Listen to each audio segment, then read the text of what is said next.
किंवा 50 रुपये या रेटनी भेटेल। आणि आता मी इथून जातोय पुढे। तुम्ही इकडे आल्यानंतर तुम्हाला इकडे पूर्ण बॅनरसुद्धा दिसतील, म्हणजे मॅप लावलेले असतात, बॅनर लावलेत, तर हे आहेत बॅनर। तर आता आहे आम्ही राम मंदिरकडे।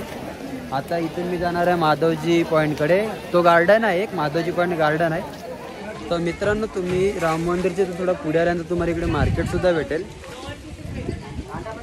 एक छोटंसं मार्केट आहे इकडे, इकडे सर्व भाजीपाला वगैरे सर्व भेटते। तर मित्रांनो, या मार्केटमध्ये तुम्हाला सर्व काही भेटेल, जेवायचं वगैरे सामान जे असेल, भाजीपाला वगैरे सर्व भेटेल इकडे। वरती हा मार्केट आहे। तर मित्रांनो, नैरोजी लॉर्ड गार्डनमध्ये प्रवेश केल्यानंतर तुम्हाला समोरच जाऊन माधवजी पॉईंट बघायला भेटेल, जिथून समोरचा व्ह्यू खूप भारी आहे व तिथे तुम्हाला आजूबाजूस खेळण्यासाठी गेम्ससुद्धा भेटतील, ज्याचे चार्जेस असतील। व मी निघालो माझ्या पुढच्या पॉईंटला, जे होतं खंडाळा पॉईंट।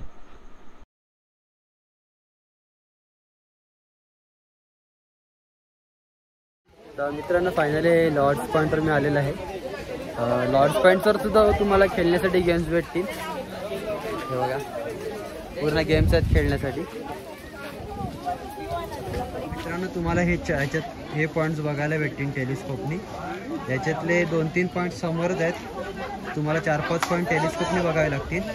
हा नंबर आहे आणि हे टेलिस्कोपचे नजारे 50 रुपये पर पर्सन आहे।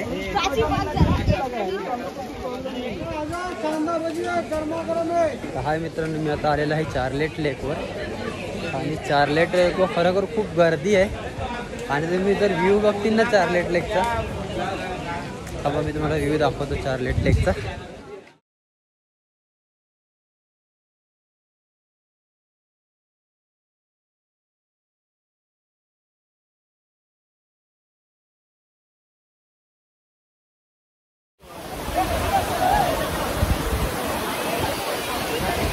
तर मित्रांनो, तुम्ही बघत आहेत माझ्या मागे चार्लेट लेक आणि इकडे एक छोटासा वॉटरफॉल सुद्धा आहे। सर्व पब्लिक एन्जॉय करायला लागले इकडे येऊन। तर तुम्ही सुद्धा माथेरानला येत असतील तर एक जोड कपड्यांची नक्की घेऊन या पोहायसाठी, खूप मजा आहे तिकडे पोहायला। मित्रांनो, मी मागून सीधा चालत आलेला आहे। तर पुढे आल्यानंतर एक लेफ्ट लागतो छोटासा, हा जंगल टाईप लेफ्ट। तुम्हाला समोर दिसेल रेस्टॉरंट वगैरे आहेत, कलश रेस्टॉरंट वगैरे।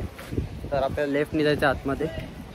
इथून आतमध्ये गेल्यानंतर तुम्हाला इको पॉईंट्स वगैरे जे आहेत ते सर्व भेटतील। लाईन म्हणजे आतमध्ये सीधा जाऊन नंतर आपल्याला राईट मारायचं आहे, मग आपल्याला सर्व लाईननी पॉईंट भेटतील। आणि परत बाहेर निघून नंतर मग पुढच्या साईडला आपल्याला हनीमून पॉईंट तसेच मलंगड वगैरे बघायला भेटतील। तर आपण ते पॉईंट करूया।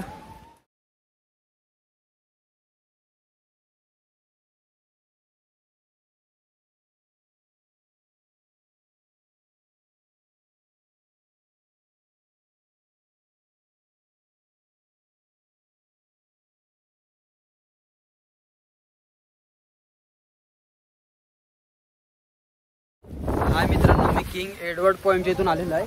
तिथे किंग एडवर्ड पॉईंट होता आणि तिथून आल्यानंतर मला इको पॉईंटसुद्धा भेटलेले आहेत आणि तो आहे इको पॉईंट। आपण इको पॉईंटवर मजा करूया।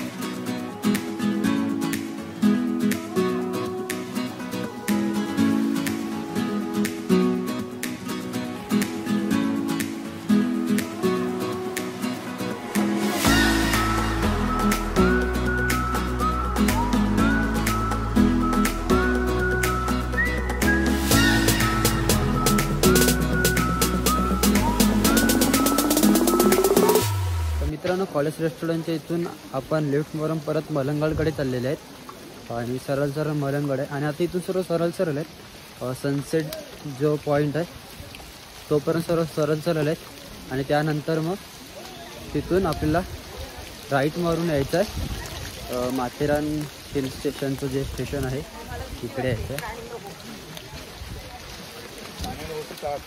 तर दुपारचे 1 वाजलेले आहेत, तरीसुद्धा तुम्ही बघू शकता किती धुकं आहे। पूर्ण डोंगरात ढग आलेले आहेत, पूर्ण खालीच आहेत आणि खूप मजा यायला लागली। आणि खूप थंडीसुद्धा, अजूनसुद्धा खूप थंडी आहे आणि अधूनमधून जोराची 60 येते पावसाची पुढे। आणि आता पाऊस थोडा कमी झालेला आहे, माझ्या मागे बघू शकतात पूर्ण झाडं झुडपं आणि त्यात ढग। आणि मोबाईल पकडून म्हणजे जाम हात दुखायला लागला आहे। फर्स्ट टाइम एवढा वेळ हात पकडला आहे मोबाईल।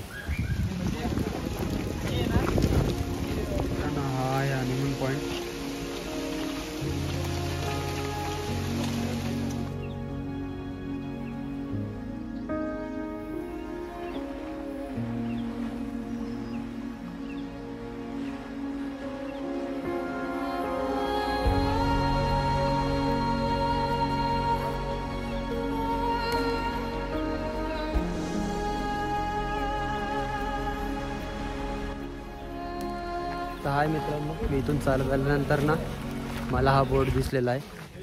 या बोर्डवर एरो आहे, मलंग पॉईंट्स वगैरे आहेत, लुईजा पॉईंट.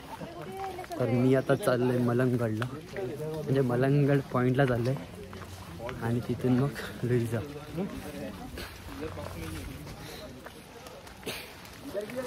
तर मित्रांनो इधर हाँ तो फिर लुईजा ही रहेगा. तर आता लुईजा पॉईंटकडे चाललेत आम्ही. नक्की माहीत नाही कुठला पॉईंट आहे, लुईजा पॉईंट आहे का मलंगगडवाला आहे, कारण की मी सुद्धा फर्स्ट टाईमच आलो आहे. पण तुम्ही जर रूट बघितला हा तर बघू शकतात, पूर्ण लाल मातीचा रस्ता आहे हा. जंगलातून दोन्ही साईडून झाडं आहेत मस्त आणि थंडगार हवा.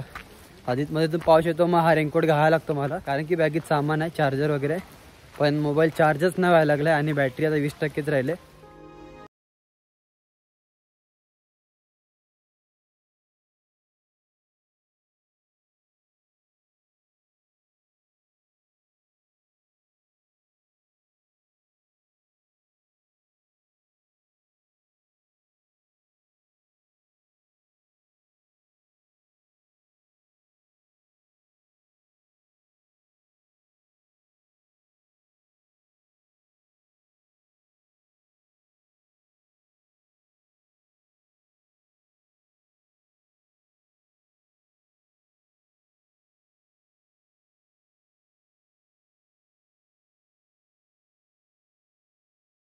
समज करतो. तर जसं मी तुम्हाला स्टार्टिंगला बोललो होतं का तुम्हाला मी पूर्ण डिटेल्स सांगणार आहे, पॉईंट सांगणार. तुम्हाला मी पॉईंट्स तर दाखवलेत, त्याचबरोबर इकडे यायला खर्च किती आणि कसा काय येणार.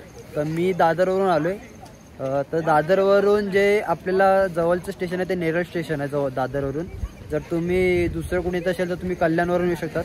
दादरची जी ट्रेन सुटते ती कल्याणमार्फत येते आणि नेरळ स्टेशनला आल्यानंतर तुम्हाला तिथे टॅक्सी डमडम वगैरे अवेलेबल आहेत. 100 रुपये पर पर्सन आहे, ते तुम्हाला वरती येऊन सोडतील.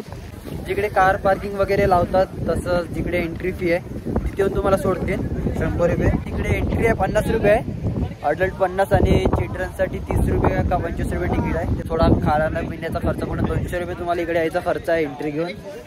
त्यानंतर इकडे तुम्हाला जर स्टे नसेल राहायचा तर 500 रुपये जेवणाचे पकडा, जेवणाचे, कारण की इकडे कॉस्टली आहे. म्हणजे जे 10 रुपयाचं ते बाहेर लेस वगैरे भेटतात तिकडे ते 20 रुपयाचे आहेत बिस्किट वगैरे. आणि मॅगी बिगी 50-60 प्राईज आहे नॉर्मल मॅगी पण. तर इकडे 500-600 रुपये खर्च होतो जेवणाचा. आणि त्याचबरोबर तुम्हाला परत रिटर्न जायचा खर्च आहे. रिटर्न जायचा फक्त 100 रुपये खर्च आहे तुम्हाला टॅक्सीने फक्त स्टेशनकडे, कारण की नंतर तुमच्याकडे रिटर्न तिकीट असेल तर अराउंडली 700 ते 800 रुपयामध्ये तुम्ही एक दिवसाची ट्रिप करू शकतात, माथेरान ट्रिप. तर मी वसईवरून आलेलो, तर मी वसईवरून दादर आणि दादरवरून नेरळ स्टेशनला आलेलो. तर माझा 800 रुपये टोटल खर्च झालेला आहे. आणि हा ब्लॉग जर तुम्हाला आवडला तर नक्की लाईक शेअर सबस्क्राईब करायला विसरू नका. हा आपला बॅकपॅक सिरीजचा सेकंड ब्लॉग होता. तर चला मित्रांनो, बाय बाय. भेटूया नवीन ब्लॉगसोबत. तोपर्यंत स्वतःची काळजी घ्या आणि नीट राहा आणि सर्वांना ब्लॉग शेअर करा.